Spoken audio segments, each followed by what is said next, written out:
ملاقات اور پڑھنے کے بعد اسے مکمل کیا. یہ جو مصری ڈاکٹر ابراہیم نے جو یہ لکھا اور وزیر تجارت خارجیہ مصر استاد حسن نے جو لکھا ہے کہ یہ آپ نے ان سے ملاقات کرنے سے پہلے لکھی ہے، وہ سراسر غلط ہے. تسامح ہو گیا ان سے. یہ ضروری نہیں کہ وہ ڈاکٹر ہوتا ہے تو وہ ساری باتیں صحیح کہے گا، وہ تسامح ہو جاتا ہے، کیونکہ جب وہ اسٹڈی کر رہا ہوتا ہے ہو سکتا ہے اس کے سامنے کوئی ایسی چیز آ جاتی ہے، یا ایسا ہوتا ہے. لطائف الاشارات یہ بھی تفسیر ہے. قرآن مجید کی چیدہ چیدہ آیات جو ہیں ان کی تفسیر کی، اس کے اندر معارف بیان کیے، اس کے اندر حقائق آپ نے بیان کیے جن کے اوپر صوفیانہ رنگ جو ہے وہ غالب ہے. سیرت المشائخ یہ کتاب بھی آپ کی ہے. کتاب المعراج یہ کتاب بھی امام قشیری رحمۃ اللہ علیہ کی ہے، کتاب المعراج جو ہے. اور یہ کتاب قاہرہ سے ڈاکٹر علی حسن عبد القادر نے شائع کی ہے. اس کتاب کے اندر امام صوفیہ امام قشیری رحمہ اللہ تعالیٰ نے ان تمام احادیث کو جمع کر دیا ہے کہ جن احادیث کا تعلق جو ہے وہ حضور صلی اللہ علیہ وآلہ وسلم کے معراج کے ساتھ ہے. اور اس میں حدیث بیان کرتے ہوئے تشریح بھی کی، حدیث کی اعتراضات کے جو ہیں وہ جواب دیے. تو معلوم یہ ہوا کہ اولیاء اور صوفیاء کرام جو ہیں یہ حضور صلی اللہ علیہ وآلہ وسلم کے معراج جسمانی کے قائل ہیں. لیکن معتزلہ جو ہیں، یہ جو باطل فرقہ ہے معتزلہ، انہوں نے سب سے پہلے حضور صلی اللہ علیہ وآلہ وسلم کے معراج جسمانی کا انکار کیا. اب اسی کی پیروی کرتے ہوئے بہت سارے لوگ آپ کو آج بھی ملیں گے کہ وہ یہی کہیں گے کہ حضور صلی اللہ علیہ وآلہ وسلم جاگتے ہوئے معراج پہ نہیں گئے. شکایت اہل سنہ یہ کتاب ہی یہ بتاتی ہے کہ امام قشیری رحمہ اللہ نے جو یہ کتاب لکھی ہے اس کے اندر کچھ مسائل ہوں گے، کچھ اعتراضات ہوں گے. کتاب کا نام ہی بتا رہا ہے. یہ کتاب کیوں لکھی گئی؟ دیکھیے جب کوئی آدمی جماعت بناتا ہے نا تو وہ اس کی شاید نیت ٹھیک ہوتی ہے جماعت بنانے والے کی، لیکن جو جماعت کے فالوورز آگے ہوتے ہیں جب وقت گزر جاتا ہے تو فالوورز کے سامنے اللہ رسول نہیں رہتا. پھر وہ فالوورز کے سامنے بعض اوقات ایسا ہوتا ہے صرف جماعت رہتی ہے. وہ پھر اپنی جماعت کو بچانے کے لیے اور جماعت کو بڑھانے کے لیے جھوٹ بھی بولے گا، قرآن اور حدیث کو بھی آگے پیچھے کرتا رہے گا. اس کا تجربہ ان لوگوں کو ہوتا ہے جو جماعت کے اندر گھس جاتے ہیں، باہر والے کو نہیں ہوتا. تو بنانے والے کی نیت ٹھیک ہو لیکن بعد میں آنے والے پھر کیا کرتے ہیں کہ وہ تعصب کا شکار ہو جاتے ہیں. اور یہ ایک ایسی حقیقت ہے کہ جس کا کوئی آدمی انکار نہیں کر سکتا کہ جب اس سے شواف، حنابلہ، احناف اور موالک جو ہیں وہ یہ لوگ نہیں بچے تو آپ اور ہم لوگ کیا ہیں؟ دیکھ لیجیے جا کے. میں ابھی آپ کو بتاتا ہوں، بعض کی جماعتیں تو بعض کی بڑے بڑے، لیکن یہ جو ان کے آئمہ تھے انہوں نے کوئی جماعتیں نہیں بنائی تھی. اب آپ کہیں گے امام اعظم نے ایک جماعت بنائی تھی کہ یہ جماعت کا وائس پریزیڈنٹ ہے، یہ چیئرمین ہے، یہ چیئر پرسن ہے. نہیں ایسا نہیں. اور اگر کسی نے بنائی بھی ہو تو شاید اس کی نیت ٹھیک ہو، لیکن بعد میں آنے والوں نے کیا کیا کہ ان میں تعصب پیدا ہو جاتا ہے، اور یہ چیز نہیں ہونی چاہیے. تو یہ جو کتاب لکھی گئی ہوا کیا، جب مقصد جماعت ہوتی ہے تو پھر کیا ہوتا ہے؟ حسد، مخالفت، دشمنی، اعتراض برائے اعتراض، یہ چیزیں اور جھوٹ، یہ صفات اراکین اور رفقا میں پیدا ہونے لگ جاتی. اور اگر جماعت ذریعہ ہو اور مقصد ہو اللہ اور اس کا رسول، پھر یہ صفات پیدا نہیں ہوتی. یہ بات یاد رکھیے. تو امام قشیری رحمہ اللہ چونکہ شافعی تھے اور فلسفہ میں اشعری تھے، تو معتزلہ جو ہیں جن کا عقیدہ ہے کہ فاتحہ حرام، یہ معتزلہ کا عقیدہ سب سے پہلے بہت پرانے، یہ امام حسن بصری رحمۃ اللہ علیہ کا شاگرد تھا اس کا بانی. تو معتزلہ جو ہے کہ فاتحہ جو ہے وہ حرام ہے، نجائز ہے، کوئی فائدہ نہیں. معراج جسمانی حضور کو نہیں ہوئی، اللہ عرش پر بیٹھا ہوا ہے، اور کرامتیں اس کا یہ انکار کرتے تھے. یہ ان کے بیسک میں نے آپ کو بتائیں. ان کے ساتھ حنابلہ مل گئے، معتزلہ کے ساتھ حنابلہ مل گئے. اور حنابلہ میں تھا خواجہ عبداللہ انصاری حنبلی. غضب کا یہ مقرر تھا. جیسے حجاج بن یوسف کی تلوار تھی نا، کاٹتی جاتی تھی، ایسے عبداللہ انصاری جو ہے اس کی تقریر تھی، چھوڑتا نہیں تھا یہ کسی بندے کو. اور یہ کہاں کرتا تھا میں حنبلی ہوں، مرتے وقت لوگوں کو حنبلی بننے کی وصیت کر جاؤں گا. اور جہاں یہ جاتے احناف اور شوافے ان کی دونوں کے خلاف تقریریں کرتے. اور ابو حاتم حنبلی یہ تو یہاں تک کہا کرتے تھے کل من لم یکن حنبلیا فلیس بمسلم، فلیس بمسلم، جو حنبلی نہیں وہ مسلمان ہی نہیں. یہ اتنے بڑے اسکالر تھے. اور جملہ سن لیجیے آپ ان کا. کیوں؟ وہ یہ ہے کہ جب آپ کا مقصد جو ہے وہ جماعت بنتی ہے تو پھر آپ اسی طرح کے جملے بولتے ہیں، پھر آپ چلاتے جائیں، کیونکہ اللہ رسول تو اب سامنے ہے ہی نہیں. تو ہوا یہ، ان لوگوں نے اشاعرہ کے خلاف کتابیں لکھی، تقریریں کری، برسر منبر جو ہے وہ لان تان کی. تو صوفیہ کے امام امام کشیری رحمہ اللہ نے بنا نام لیے آپ نے پھر اعتراضات کا جو ہے وہ جواب دیا بنا نام لیے، اور ثابت کیا کہ اشاعرہ کا عقیدہ جو ہے وہ وہی ہے جو دیگر اہل سنہ کا ہے۔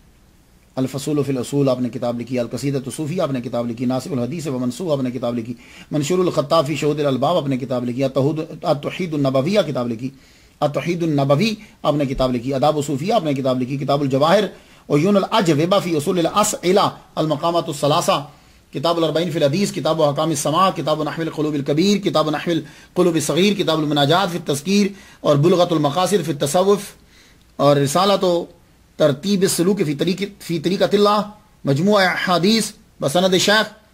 یہ کتابیں آپ کی تقریباً جو ہیں کچھ ان میں سے آ چکی ہیں، کچھ ابھی جو ہیں وہ کتب خانوں میں پڑی ہوئی ہیں۔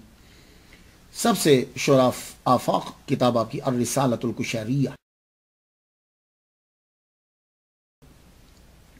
ڈاکٹر پیر محمد حسن صدر شعبہ عربیہ بہاولپور یونیورسٹی کی تحقیق کے مطابق آپ نے یہ شورا آفاق رسالہ جو ہے وہ 437 ہجری میں لکھنا شروع کیا اور 438 ہجری کی اوائل کے اندر اس کو مکمل کر دیا آپ نے، اور یہی سن جو ہے وہ تقریباً دادا گنج بخش علی جویری رحمہ اللہ نے بھی اپنی کتاب کا آغاز تقریباً کوئی انہی سالوں میں 1-2 سال کے بعد آپ نے بھی کیا۔ تو دونوں ہم عصر ہیں، ملاقات بھی ان کی ہوئی ہے، ملاقات ہوئی ہے۔ دادا گنج بخش علی جویری رحمۃ اللہ علیہ نے امام کشیری رحمۃ اللہ علیہ کا ذکر اپنی کتاب کے اندر کیا، اللہ اکبر جل شانہ۔ یہ ہوتے ہیں صوفیہ، امام کشیری شافعی ہیں، دادا گنج بخش حنفی ہیں، لیکن ان کا ذکر کر رہے ہیں۔ تو تصوف کے اندر یہ ہوتا ہے، یہ بات یاد رکھیے۔ اب یہ کتاب کیوں لکھی گئی؟ اور بری نے اپنی کتاب صوفیزم کے صفحہ 74 پہ یہ لکھا ہے which was composed with the express purpose of rescuing Sufism from the ill fame to which it had been exposed by the extravagant antinomianism of the Malamatiyya۔ ایک ریزن اس کی جو ہے نا وہ یہ بیان کی گئی۔ رسالہ قریشیہ اس غرض سے لکھا گیا کہ تصوف اور صوفیہ کو اس بدنامی سے نجات دلائی جائے جس کا نشانہ یہ غالی لاؤبالی ملامتیہ کی وجہ سے بنے ہوئے تھے۔ یعنی تصوف کو گدلا کر دیا گیا تھا، ہر بندہ کہہ رہا ہے شریعت کے خلاف کام کر رہا ہے اور بورا میں صوفی ہے۔ تو یہ آج ہی کے دور کی پرابلم نہیں ہے، یہ پرابلم اس دور میں بھی تھی۔ تو اس دور کے اندر امام کشیری رحمۃ اللہ علیہ نے اس کو کلیئر کیا، بھائی صوفیزم یہ ہوتا ہے۔ تو آج کے دور میں آپ لوگ میرے ساتھی، ہم لوگ جو ہیں وہ یہ دنیا میں آگے پھیلا رہے ہیں کہ صوفیزم اصل میں کیا ہے۔ شریعت کے خلاف کام کرنا صوفیزم ہرگز نہیں ہے، یہ آپ لوگوں نے اب پھیلانا ہے، یہ بتلانا ہے۔ یہ میں عرض کر دوں آپ کو، اور ماشاءاللہ ہمارے ساتھ بہت آدمی، ممبئی کے اندر بہت کام ہو رہا ہے، ہمارے لیکچر جو ہیں وہ چینل پر چلائے جا رہے ہیں، MP3 جو ہے وہ اسے بنا کے آگے پھیلایا جا رہا ہے، DVD جو ہے وہ لوگ جو ہیں وہ سن رہے ہیں اسے، کچھ لوگ اپنے گھروں کے اندر روزانہ جو ہے ایک لیکچر سنتے ہیں۔ تو آپ بتاؤ کہ صوفیزم کیا ہے، کہ اصل میں صوفیزم جو ہے وہ وہی تو اسلام ہے، تصوف ہی تو اسلام ہے اصل میں۔ لیکن آج کل میں ایک بات آپ کو بتا دوں، امریکہ کے اندر اور یورپ کے اندر مولانا روم کو اور فرید الدین عطار رحمہ اللہ کو بڑا پسند کیا جا رہا ہے۔ غلط بات نہیں ہے، لیکن سوچنے کی بات ہے کہ کیا ہمارے تصوف کے اندر صرف 2 ہی ولی اللہ ہیں، فرید الدین عطار رحمہ اللہ اور مولانا رومی، ان کے علاوہ اور کوئی نہیں ہے؟ یہ ہے کویشچن۔ مجھ سے ایک صاحب نے پوچھا، میں پاکستان میں تھا تب، بہت بڑی گدی ہے، کہنے لگے سنا ہے کہ یورپ کے اندر تصوف بہت پھیل رہا ہے۔ میں نے کہا آپ کو کس نے کہا ہے کہ یورپ کے اندر تصوف بڑا پھیل رہا ہے؟ کیا یورپ کے سارے بندوں نے داڑھیاں رکھ لی ہیں، سر پہ پگڑیاں پہن لی ہیں؟ تصوف کہاں پھیل رہا ہے؟ کہنے لگے یہ مولانا روم اور یہ۔ میں نے کہا مجھے معلوم ہے، ڈاکٹر دیپک چوپڑا جو ہیں یہ تصوف مولانا روم کے مثنوی کو بڑا پھیلا رہے ہیں، بلکہ یہ جو ہالی ووڈ ہے پوری اس کے اوپر جو ہے وہ سب گائک نے مل کر گایا ہے مولانا روم کے کلام کو۔ اور مولانا حضرت فرید الدین عطار رحمہ اللہ کی جو وہ جو منطق الطیر ہے اس کے اوپر ڈرامے ہو رہے ہیں پوری یونیورسٹیز کے اندر، لندن کینیڈا میں ہو رہے ہیں، لندن میں ہو رہے ہیں، یہاں ہو رہے ہیں۔ تو میں نے کہا یہ تصوف نہیں پھیلا، خوش نہیں ہو، تمہاری سیاست پر بھی دوسروں کا قبضہ، تمہارے مذہب پر بھی دوسروں کا قبضہ، اسی طرح تمہارے تصوف پر بھی دوسروں کا قبضہ۔ اور آج کل تصوف کس طرح کا پھیلایا جا رہا، سن لو، یہ ایک نیا تصوف تمہارے اندر ڈالا جا رہا ہے۔ وہ کچھ پیر لیے ہیں، ان کو پیروں کو ایک تصوف کا آئیکن بنا دیا گیا، تو آئیکن بنا کر ان کو وہ کام کروایا جا رہا ہے جو ان کی پسند کا ہے۔ وہ کیا؟ لڑکیوں اور لڑکوں کو اکٹھا بٹھایا جا رہا ہے تصوف کے اندر۔ تو آپ کے تصوف میں یہ جائز ہے لڑکی اور لڑکے اکٹھے بیٹھ جائیں؟ یہ کون سے تصوف کی تعلیم دے رہے ہو آپ؟ تو اس لیے خدا کے لیے ہمارے جو صوفیہ کرام کے جو امام ہیں ان میں سے صرف مولانا روم ہی نہیں ہے اکیلے. مولانا روم کا ایک اپنا الگ ایک ٹریک ہے. فرید الدین عطار جو ہیں یہ الگ ہیں. لیکن انہی کو کیوں لیا جا رہا ہے؟ اس لیے کہ ان کو لے کر ایک بہت سکوپ مل جاتا ہے اپنا مسلک بیچ میں گھسیڑنے کے لیے. تو اس لیے خوش مت ہوا کرو جب کبھی کوئی عیسائی یا یہودی تمہاری چیز کو اپنا رہا ہو تو اس میں اپنی حقانیت تسلیم نہ کیا کرو. اس میں فوراً سے ادھر پلٹ جایا کرو کہ جب امیر معاویہ رضی اللہ تعالیٰ عنہ کو شیطان اٹھا رہا تھا کہ اٹھیے فجر کی نماز پڑھ لیجئے، تو اس میں حالانکہ شیطان نماز سے روکتا ہے لیکن وہ یہ نماز کی تبلیغ اب کیوں کر رہا ہے؟ تو بس اس کا جو جواب آپ کے ذہن میں آ جائے گا تو یہ میری بات کا جواب بھی آ جائے گا کہ یہ کیا ہے. تو مراکو کے اندر جو تصوف نکالا جا رہا ہے، میں خود مراکش میں گیا کہ میں دیکھوں جا کر کے تصوف کیا ہے، تو کافی شاپ کے اندر لڑکیوں اور لڑکوں کا اکٹھا بیٹھ جانا، یہ خدا کی قسم یہ تصوف نہیں ہے. تصوف سن لیجئے جملہ صوفیہ کا. صوفیہ کا جملہ یہ ہے کہ پڑھانے والے حسن بصری ہوں، پڑھنے والی رابعہ بصریہ ہو، خانہ کعبہ کے اندر بیٹھ کر پڑھا رہے ہوں تب بھی ناجائز ہے تنہائی میں. یہ ہے، یہ بات یاد رکھیے گا. اور ایک جملہ میں اور بتاتا جاؤں ان بڑے بڑے صوفیوں کو، یہ جو عورتوں اور مردوں کے مجمع اکٹھے کر دیتے ہیں اور کہتے ہیں کہ یہ تصوف ہے، میں ایک بات کا مجھے جواب دے دیں، کیا ان کی عورتیں حضور پاک صلی اللہ علیہ وسلم کی بیویوں سے زیادہ پاک دامنہ ہیں؟ یا ان کے مرد جو ہیں وہ حضور صلی اللہ علیہ وسلم کے دور کے نبینہ صحابیوں سے زیادہ اچھے ہیں؟ یہ میں نبینہ کی قید لگا رہا ہوں، میں نے بینا کی قید ہی نہیں لگائی. کیوں؟ کہ نبینہ تو ویسے ہی نہیں دیکھ سکتا.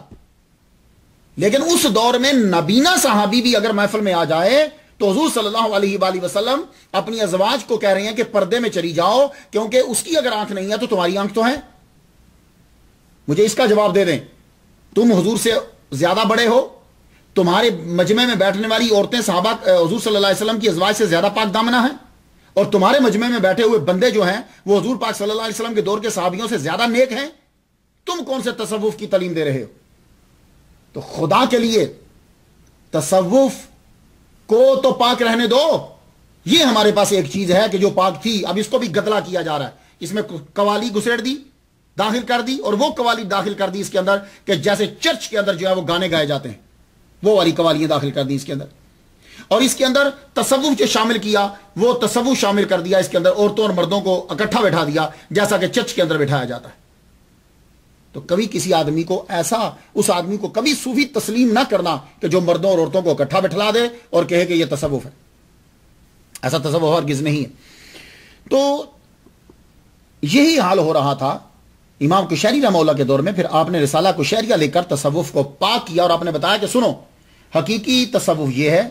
صوفیاء کی پھر چند ان کے مثالیں دی، یہ صوفیاء اکرام ہیں، ان کے عقائد یہ ہوتے ہیں. پھر اس کی اصطلاحات آپ نے لکھی، اصطلاحات کی پھر آپ نے تشریحات کر دی. پھر آپ نے ثابت کیا کہ تصوف کے تمام مسائل جو ہیں ان کی بنیاد قرآن پر ہے اور حدیث کے اوپر ہے. بات سمجھ میں آ گئی؟ آپ نے اس کتاب کو اللہ اور اس کے رسول کی خاطر لکھا اور یہ کتاب بڑی مقبول ہوئی، رسالہ کشیریہ جو. اور اس کے بارے میں یہ کہا جاتا ہے کہ جس گھر میں یہ کتاب ہو وہاں کوئی آفت نازل نہیں ہوتی. اس لیے یہ رسالہ کشیریہ فوراً لیجیے آپ کتاب. اور یہ کتاب ڈاکٹر پیر محمد حسن صاحب کا ترجمہ ہو یا محمد صدیق ہزاروی صاحب کا ترجمہ، یہ دو دیکھ لیجیے گا کس نے ترجمہ کیا. اور یہ اپنے گھر کے اندر کتاب رکھی. اور یہ میں اپنے تمام سامعین کو جو میرے 77 لیکچر سن چکے ہیں ان کو یہ میں مشورہ دینے لگا ہوں. کبھی بات ذہن میں آتی ہے کبھی نہیں آتی. آپ لوگ تصوف پر اٹھنے والے اعتراضات کا جواب دینا چاہتے ہو، یا آپ تصوف کے بارے میں جاننا چاہتے ہو، یا آپ تصوف پر عمل کرنا چاہتے ہو، تو آپ اپنے پاس 3 کتابیں رکھ لو. رسالہ کشیریہ،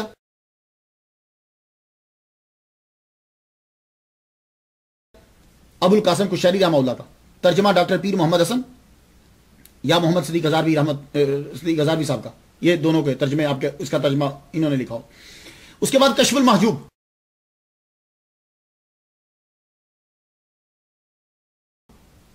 کشف المحجوب جو ہے یہ علامہ سعید صاحب جو خطیب جامع مسجد داتا گنج بخش جو ہیں جامع مسجد، ان کا ترجمہ یہ. اور عوارف المعارف،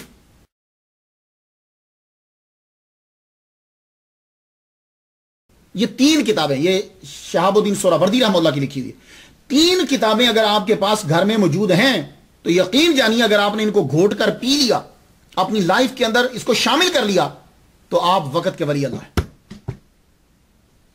یہ 3 کتابیں آپ کے گھر کے اندر ہونی چاہیے.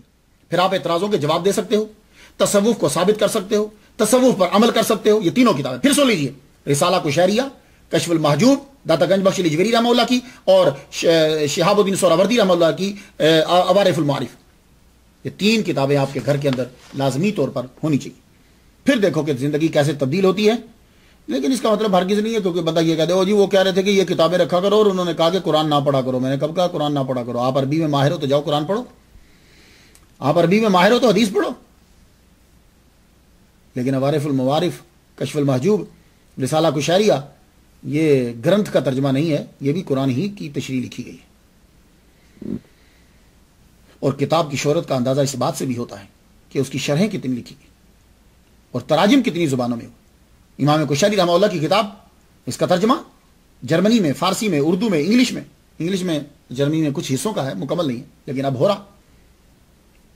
امام قشیری رحمہ اللہ نے اس رسالے کو جو عربی میں آپ نے لکھا تھا آج سے 970 سال پہلے لکھا. 970 سال. اس کو پڑھنے کے بعد آپ جان جائیں گے کہ صوفیہ کرام کوئی نیا فرقہ نہیں ہے. تو جن لوگوں نے یہ کہا کہ ہندوستان میں پنڈتوں کے ساتھ رہ کے, جوگیوں کے ساتھ رہ کے یہ صوفی بن گئے, ان کو یہ کتاب کھول کے بتانا, کہنا 970 سال پہلے لکھی گئی تھی بھائی, اور یہ عربی میں ہے. جوگی عربی بولتے تھے. تو آپ کو خود علم ہونا ضروری ہے. تو پتہ چلا کہ تصوف جو ہے یہ ہندوستان میں آنے کے بعد نہیں پھیلا. 970 سال پہلے ایک جامع کتاب لکھی گئی, اس سے پہلے بھی کتابیں تھیں.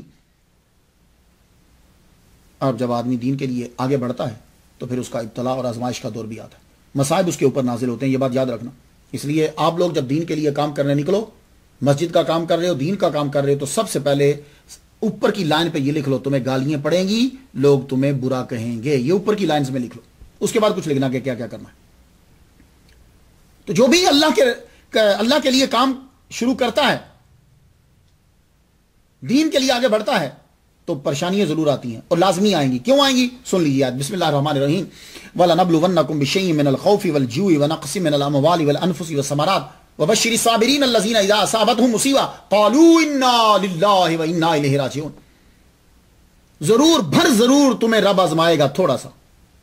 شیئن, یہ ان جو ہے نا, یہ تکوین 2 زیریں جو ہیں, آپ ماشاءاللہ اگر عربی کسی نے پڑھی, ان جو ہے تکوین یہ قلت پر دلالت کر رہی ہے.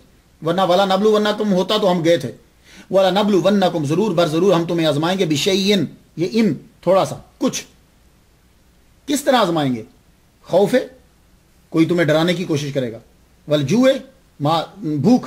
نقص من الاموال والانفس والثمرات, مال کم ہوگا, جان کم ہوگی, ثمرات کم ہوں گے, اس سے تمہیں آزمایا جائے. پتہ چلا کہ آزمائش, ابتلا کا دور تمہارے اوپر لازمی آئے گا. تم نے کیا کرنا ہے؟ چپ. انا للہ و انا الیہ راجعون. یہ صرف چیز گم ہونے پر ہی نہیں پڑتے. اس کا مطلب کیا ہے؟ انا للہ, ہم سب کے سب اللہ ہی کے ہیں اور اسی کی طرف ہمیں پلٹ کر جانا, اسی کے بندے ہیں. تو میں عالم با عمل کا جو مشکلات کا دور ہوتا ہے اس کو میں اس کی ترقی کا دور کہتا ہوں. جس دور میں اس پر آزمائش ہو رہی ہے, مشکلات ہیں, وہ اس کی ترقی کا دور ہے. اور آپ لوگوں کو بھی میں بتا دوں کہ آپ کو کیسے پتا چلے گا کہ یہ جو میں مشکل میں ہوں یہ میرے فائدے کے لیے ہے کہ نقصان کے لیے ہے؟ کیسے پتا چلے گا؟ تو میں آپ کو ایک چیز بتا دوں. جب آپ پر مشکلات آ رہی ہوں اور آپ دھڑا دھڑ دین کے کام زیادہ کرتے چلے جا رہے ہیں, عبادت زیادہ ہو رہی ہے, قرآن زیادہ پڑھ رہے ہیں, درود زیادہ پڑھ رہے ہیں, استغفار زیادہ کر رہے ہیں, آپ کا اللہ تعالیٰ سے محبت بڑھ رہی ہے, تو سمجھ جاؤ یہ مشکل تیرے لیے فائدہ مند ہے. اس کے بعد تیرے لیے آسانی ہی آسانی.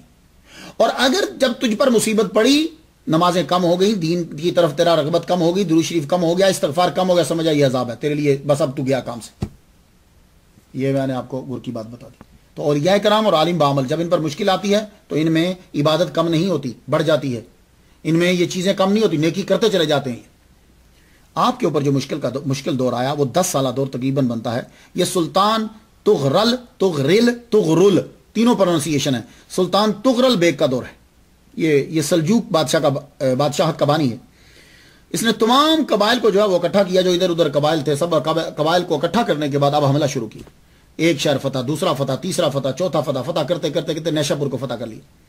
نیشاپور کو جب اس نے فتح کیا تو اس کے بعد یہ اپنے نام کے ساتھ سلطان لکھنے لگا. تو اصل نام اس کا کیا ہوا؟ رکن الدین ابو طالب محمد تغرل رل یا رل بیگ. 1063 میں اس کی وفات ہوئی. یہ خود تو حنفی تھا، لیکن حنفی سن کے تھا، بہت زیادہ پڑھ کے حنفی نہیں تھا. سن کے حنفی اور ہوتا ہے، جیسے ہم لوگ ہیں، ہم مسلمان ہیں، ہم لوگ بائی برتھ جو ہے وہ مسلمان ہیں، اس لیے ہمیں چیزوں کی اہمیت کا اتنا نہیں پتا. ہم بس نماز پڑھ رہے ہیں، حج کر رہے ہیں، یہ چیزیں کرتے چلے جا رہے ہیں بس. یہ سن کر حنفی بنا، خود پڑھا نہیں، ریسرچ تحقیق نہیں کی ہوئی. اس لیے اب جو آدمی سن کر آج کل کے دور میں جتنے مسلمان ہیں تقریباً ان کے جو عقائد ہیں وہ سن کر ہیں، خود ریسرچ نہیں کی ہوئی. خود جب ریسرچ کریں گے حقیقت واضح ہو جائے گی. تو ہوا کیا، اس کا جو وزیر تھا اس وزیر نے ابو نصر منصور بن محمد، یہ معتزلی تھا. تو معتزلی جو ہیں ان کا بھی عقیدہ یہی ہے کہ خود کو چھپا کے رکھو. یہ معتزلی تھا لیکن کہتا تھا کہ میں حنفی ہوں، اور خود کو دولت کمانے کے لیے، خود کو بچانے کے لیے اور اپنے بد عقیدگی کو پھیلانے کے لیے خود کو چھپا لیتے ہیں یہ لوگ، اور اس کو مختلف نام دیتے ہیں، پھر قرآن و حدیث سے بھی اس کو ثابت کرتے ہیں اپنے جھوٹ کو. اس کا یہ عقیدہ تھا کہ قرآن اللہ کی مخلوق ہے، کرامت کا کوئی وجود نہیں. تم فاتحہ جو پڑھتے ہو یا نیکی کا ثواب دیتے ہو وہ مردے کو نہیں ملتا، اور دوسرے مسلمانوں کا قتل کرنا ان کے لیے جائز تھا. تو یہ لوگ کیا کرتے ہیں کہ ان کا ٹارگٹ جو ہے وہ امیر لوگ ہوتے ہیں اور بادشاہ ہوتے ہیں. جب یہ امیر لوگوں کو، بادشاہوں کو پکڑ لیتے ہیں، پھر یہ اپنے بد عقیدگی کو پھیلاتے ہیں، بائی فورس پھیلاتے ہیں، لوگ قبول تو نہیں کرتے. یہی کام ابو نصر منصور بن محمد نے یہ کرا. معتزلی نے خود کو چھپا لیا، حنفی بنائے رکھا. اس کو ڈر کس بات تھا؟ اس کو ڈر تھا اس بندے سے جو ابو سہل محمد شافعی ہیں. امیر آدمی تھے، لینڈ لارڈ تھے، سخی تھے، عالم تھے. لوگ ان کے گھر آتے تھے، سخاوت کے قصے مشہور تھے. بادشاہ بھی تغرل بھی ان کو عقیدت کی نظر سے دیکھتا تھا. اس کو یہ ڈر تھا کہ کہیں اس ملا کو یہ ڈر تھا کہ میری وزارت نہ چھن جائے. اللہ پہ ان کا بھروسہ کوئی نہیں ہوتا، میری وزارت نہ چھن جائے. اب اس نے چلاکی کیا چلی، یہ خود تو معتزلی تھا. اس نے یہ کیا کہ کہنے لگا، بادشاہ کے کان جو ہے اس نے بھر دیے. تو خود ہی معتزلی ہے تو بادشاہ کو کہتا ہے کہ معتزلہ کے خلاف جو ہے وہ آپ حکم نامہ جاری کر دیجئے کہ معتزلہ جو ہے ان پر لعنت کری جائے، یہ فاتحہ کے منکر ہیں، معراج جسمانی کے منکر ہیں، حضور صلی اللہ علیہ وسلم کرامات کے منکر ہیں، اور اللہ تعالیٰ کو عرش پر بٹھاتے ہیں. یہ اپنے خلاف کیوں؟ یہ لا جب پاس ہو جائے گا تو پھر کیا ہوگا؟ یہ لا، اور معتزلی جو ہیں یہ حضرت ابوبکر صدیق رضی اللہ تعالیٰ عنہ، حضرت عمر کو بھی گالیاں دیتے ہیں. تو یہ جب لا پاس ہو جائے گا تو اس لا کے انڈر رہ کر یہ پھر اشاعرہ کو دبائے گا. اصل میں اس کو اشاعرہ کو دبانا تھا، کیونکہ اشاعرہ جو ہیں یہ پہلے ابو الحسن اشعری، یہ پہلے معتزلی تھے، پھر انہوں نے اس سے توبہ کر لی.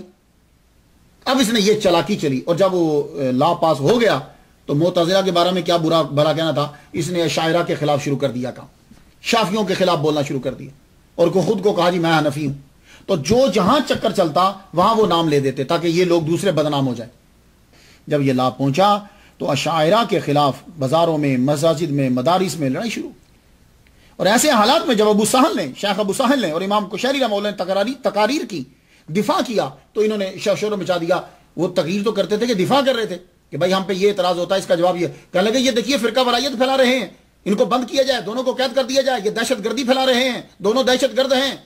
ان کو یہ کہہ کر پھر لا پاس کروایا اور حکم نامہ جاری ہو گیا کہ شیخ ابو سہل کو اور امام کشیری شافعی کو ان کو پکڑ کے اندر کر دیا جائے.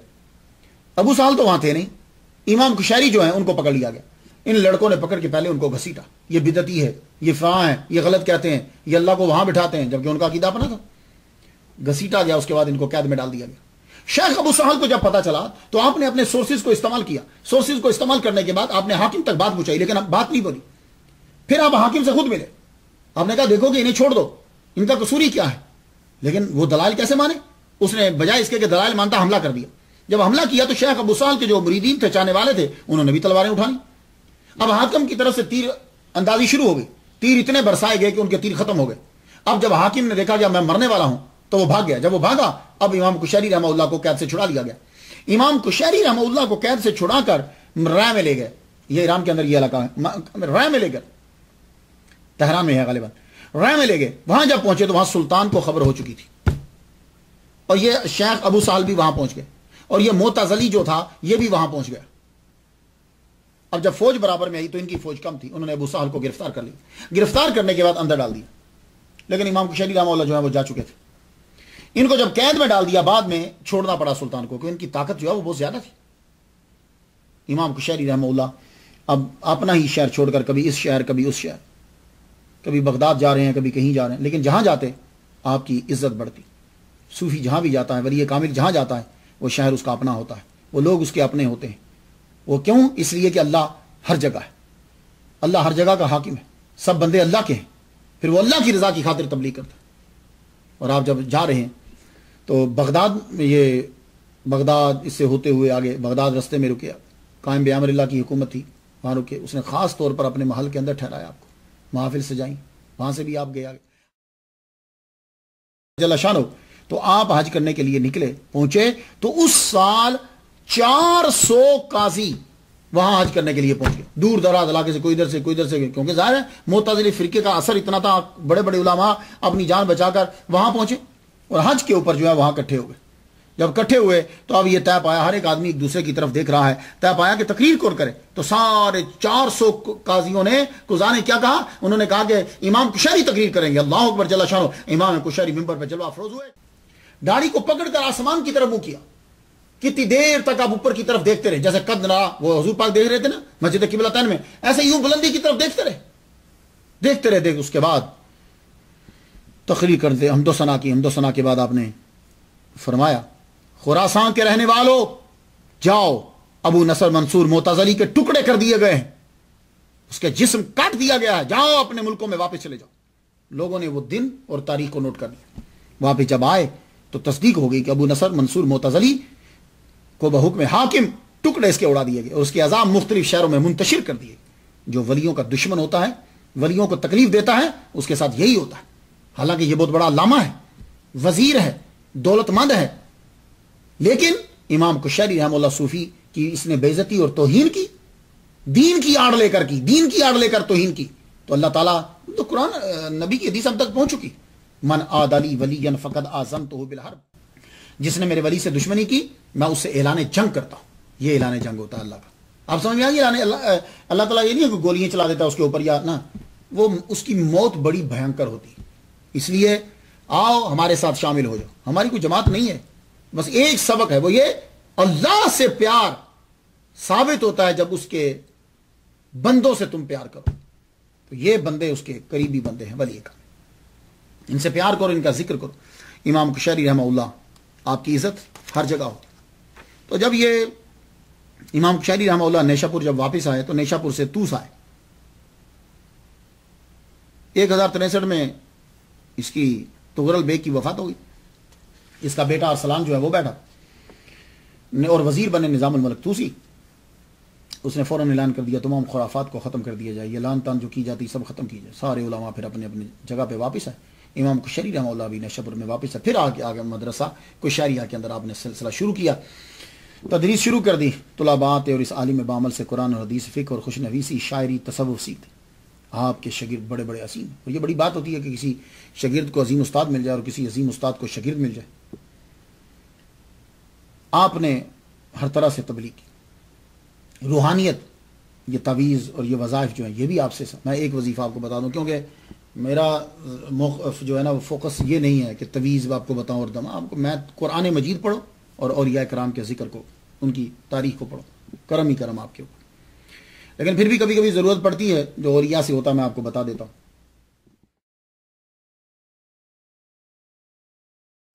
آپ کے بڑے صاحبزادہ بیمار ہوئے، اتنے بیمار ہوئے کہ ڈاکٹروں نے لا علاج قرار دے دیا. بیٹے کی ماں جو ہے آپ کی زوجہ بہت پریشان رہنے. تو امام کشیری رحمہ اللہ سے اپنی زوجہ کی پریشانی دیکھی نہیں گئی.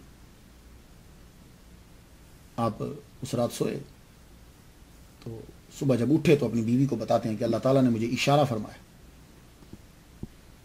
جیسے اشارہ نہیں ہوتا، واؤہا ربک الی النحل، اللہ نے وحی کی مکھی کی طرف.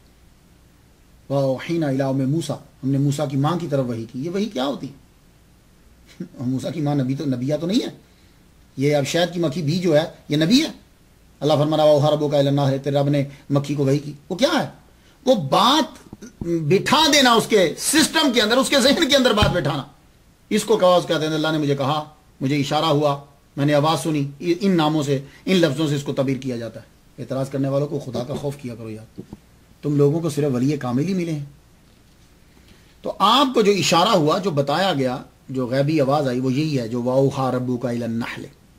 صبح اٹھے تو فرمانے لگے کہ مجھے اللہ تعالیٰ نے اللہ تعالیٰ کی طرف سے یہ اشارہ ہوا ہے کہ یہ آیات اگر لکھ کر پلا دی جائیں تو بچہ شفا یاب ہو جائے۔ امام سبکی فرماتے ہیں کہ ایسا ہی ہوا، وہ آیات آپ نے لکھی، لکھ کر پلائیں اور دم کیا، شفا ہوگی۔ اس کے بعد جتنے بھی شافعی سلسلے کے اندر ہیں شوافے، بہت سارے جو ہیں وہ صوفیاء، ان آیات کو انہوں نے اپنا جو ہے وہ اپنے سلسلے میں شامل کر لی، وہ تویز اس کا دیا کرتے ہیں۔ آپ سب لوگ بھی لکھ لیجئے، میں آہستہ آہستہ بولوں گا تاکہ آپ نوٹ کر لیں، اور میری طرف سے آپ کو اجازت ہے، اور آپ اپنے پیر سے بھی اجازت لے لیجئے گا۔ جو آپ میں سے 5 وقت کی نماز پڑھتا ہے، تہجد پڑھتا ہے، وہ یہ لکھ سکتا ہے۔ سنیے اب سورہ توبہ کی آیت نمبر 14، وَيَشْفِي صُدُورَ قَوْمِ مُؤْمِنِينَ۔ سورہ یونس کی آیت نمبر 57، شِفَاءٌ لِمَا فِي الصُّدُورِ۔ اتنا ہی، یہ جتنا میں بول رہا ہوں اتنا ہی لکھنا ہے۔ سورہ نحل کی آیت نمبر 69، فِيهِ شِفَاءٌ لِلنَّاسِ، اسے لکھا۔ اور 15واں پارہ آیت نمبر 82، وَنُنَزِّلُ مِنَ الْقُرْآنِ مَا هُوَ شِفَاءٌ وَرَحْمَةٌ لِّلْمُؤْمِنِينَ، اتنا ہی لکھنا ہے۔ سورہ شعراء کی آیت نمبر 80، وَإِذَا مَرِضْتُ فَهُوَ يَشْفِينِ۔ سورہ فصلات آیت نمبر 44، قُلْ هُوَ لِلَّذِينَ آمَنُوا هُدًى وَشِفَاءٌ۔ پوری ہو گئی۔ اس کو آپ نے زعفران کے پانی کے ساتھ لکھنا ہے۔ زعفران کو ڈبو دیں، ڈبونے کے بعد اس کا پانی ہوگا تو قلم لیں، یہ اس کے ساتھ نہیں لیں، اس میں کیمیکل ہوتا ہے، وہ قلم لے کر اس کو لکھیں، پیالے پہ لکھ لیں یا کاغذ پہ لکھ لیں۔ تو لکھ کر سورہ توبہ کی آیت نمبر 14 جس میں وہ صدور قوم مومنین ہے وہ والی، اور سورہ یونس کی آیت نمبر شفاء لما فی الصدور، اور سورہ نحل فیہ شفاء للناس، اور وَنُنَزِّلُ مِنَ الْقُرْآنِ مَا هُوَ شِفَاءٌ وَرَحْمَةٌ لِّلْمُؤْمِنِينَ وَإِذَا مَرِضْتُ فَهُوَ يَشْفِينِ۔ سورہ شعراء کی آیت نمبر 80، قُلْ هُوَ لِلَّذِينَ آمَنُوا هُدًى وَشِفَاءٌ، فصلات آیت نمبر 44۔ یہ اب وہ جب لکھ لیا، اب اس کے اپنے بیٹے کو جو بھی ہے اس کو مریض کو پلانا شروع کر دو، روز کا 1 دفعہ اسے پلاؤ، اور جو پڑھ رہے ہو پھونک بھی مارتے جاؤ۔ اللہ تعالیٰ کو منظور ہوا تو آپ کا وہ مریض شفا پا جائے گا۔ جو دنیا میں آتا ہے آخر اس کو دنیا سے جانا بھی ہوتا ہے۔ آپ نے پوری زندگی لوگوں کو گناہوں سے بچانے میں گزار دی، تصوف کے ذریعے سے رب کی طرف آپ لاتے۔ 16 ربیع الثانی 465 ہجری 29 دسمبر 1072 میں طلوع آفتاب سے قبل قمری سال کے مطابق 89 سال تقریباً آپ کی عمر ہو چکی۔ آپ پردہ فرما گئے، آپ کو آپ کے مرشد کے پہلو میں ہی دفن کر دیا گیا۔ آپ کا ایک گھوڑا ہوتا تھا جس پہ آپ سواری کی، 20 سال تک تقریباً، آخری عمر میں 20 سال تک وہ آپ کے پاس رہا، آخری عمر میں، شاید آپ نے آخری عمر میں لیا ہوگا اسے، آپ کے پاس رہا۔ تو جب آپ دنیا سے تشریف لے گئے، اس گھوڑے نے 1 ہفتے تک نہ کھایا نہ پیا، 1 ہفتے کے بعد وہ بھی مر گیا۔ جانوروں کو بھی اپنے مالک سے محبت ہو جاتی ہے۔ ہم کیسے انسان ہیں، ہمارا مالک ساری زندگی بچپن سے ہمیں دیتا رہتا ہے لیکن ہم اس کی بات کو نہیں مانتے۔ الفاتحہ برائے ایصال ثواب امام کشری رحمہ اللہ تعالی، وآخر دعوانا الحمدللہ رب العالمین۔